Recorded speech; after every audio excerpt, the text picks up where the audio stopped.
tight. This is my hair just washed. I just did a hot oil treatment and it's not retightened. I have 2 inches on average of new growth all throughout my head.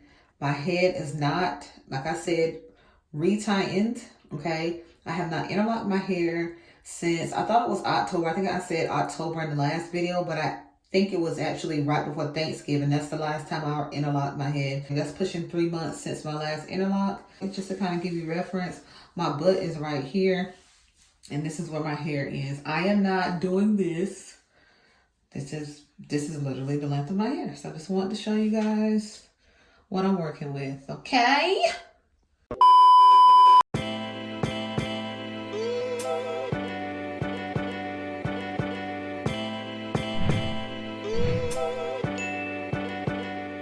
Hey y'all, it's me, Tania. Thank you so much for clicking on this video. So you clicked on this video because you're trying to look for tips. And I understand that. Look, I do. I'm going to cut to the chase, but I just want to let you know, I want to address your mindset first. I know when I was clicking on these types of videos several years back, I had to address my mindset. Your hair is just as valuable in this stage as what it's going to be 5+ years from now. Understand that.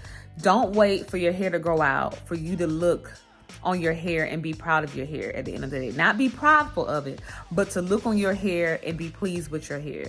Like, if you are in the beginner stage of your lock journey, honestly, sometimes I wish I was back in that stage because you have a lot more freedom. It doesn't take as long to maintain your hair.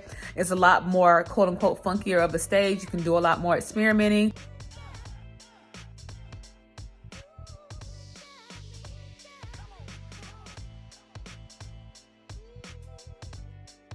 When your hair gets longer, there's like, it just takes so much more out of you to do it, okay? So like, cherish this stage of your hair. Understand that there is a level of comparison when you're on social media and stuff like that. I think it's natural, but you have to address that mindset and understand that there's different factors that impact hair growth. Because I'm pretty sure that this video is not the first how to grow long locks video you've clicked on. How are you treating your scalp? How you treating your scalp, girl? Like, because at the end of the day, like, if you are mistreating your scalp or if you're ignoring your scalp in your lock journey, you are really doing yourself a disservice. You're doing your locks a disservice. It's also important to kind of like get the mindset that your locks are growing, but locks don't grow out of your scalp. Loose hair grows out of your scalp. A lot of people start their lock journey on loose hair that's already been grown out. I'm not saying everybody, but I know I did. I started my lock journey with loose hair that was already grown out. So I think that kind of gave me an advantage, especially when doing my own hair, because I don't go to professionals. That gave me an advantage on how to look at my roots and how to address the care of my roots and my scalp as it pertains to hair growth. But that being said, I've seen a lot of people online and in person who just don't do their scalp any justice whenever it comes down to lock maintenance. Your scalp is your foundation. So making sure that your scalp is clean, making sure the roots that are coming out of your scalp, making sure that area is clean where it meets the lock shaft, and also stimulating your scalp. Making sure that your scalp is getting regular. I mean, obviously it's getting blood flow, but that blood flow is like intentionally going to areas of your scalp, especially areas that you consider to be struggle areas. Like for me, the crown of my head is like, it's not a struggle area. I don't want to speak that. It's more so an area that I know is very tender-headed, and it can, like, compared to other areas in my scalp, be a little bit thinner. So I tend to, whenever I'm stimulating my scalp, to really concentrate in those areas. So when I do tend to my scalp, I'll randomly give myself like scalp massages, but then also I'm very intentional with my scalp stimulation. I will use a comb, fine tooth comb, in my pre-shampoo routine, and I'll go through my scalp, like very intentionally go through the scalp, go through my locks, look at my scalp and gently scratch up any like dandruff. Even though my scalp isn't dandruff prone, I'll just try to get up anything I can that would hinder my lock washing process. That in and of itself is going to help start that stimulation whenever you are going through your shampoo routine. And then also just, I'm pretty sure you're already doing it, but scratch your scalp, whenever you're shampooing. That's giving your hair additional stimulation. And then also when I do my hot oil routine, I won't scratch, but I'll just rub. I'll just kind of like massage.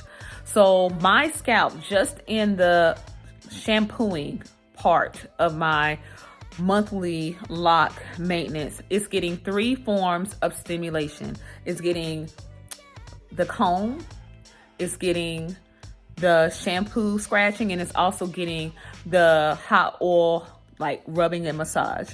So your scalp being stimulated is very helpful in facilitating that blood flow and thereby helping your lock growth. A lot of people want you to think that products in and of themselves are going to be the difference makers in your lock growth journey. And that is a lie, because I have less than 5 products that I use.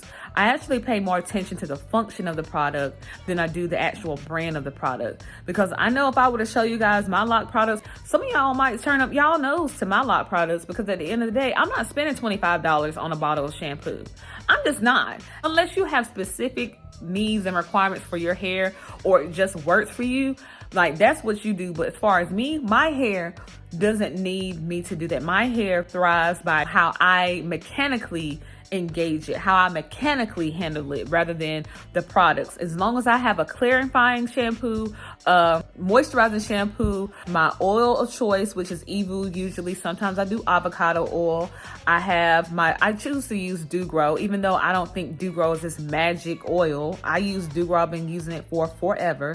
I choose to use Dew Grow. And then my retwisting agent, whatever I choose to use, whether it's like alcohol-free gel or aloe vera. I don't use aloe vera gel anymore. I have a whole video on that. But I really have like minimal lock maintenance routine.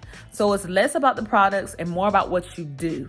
But at the end of the day, keeping your scalp stimulated is what's going to facilitate that lock growth, especially areas of your hair that's kind of like struggling a little bit. And I hate to use that word, but that's the best word I can use for the context. If you have areas in your scalp that are kind of like more thin, more tender-headed, just like you would a child, tend to it. Give it some extra care. Give it extra attention. And I can promise you, whether you use oil or not, that you will see a difference. So that is part 1 of my how to grow long locks routine. I'm going to talk about the actual lock shaft itself in the next video, but I just want to get this out today. So I hope you enjoyed it. I hope you got value out of it. And I do promise you guys, even though I haven't posted a lot of lock content lately, that all the content topics on that last community post, I'm going to make a video on, okay? So God bless. Until the next video, I will see you guys. Bye-bye.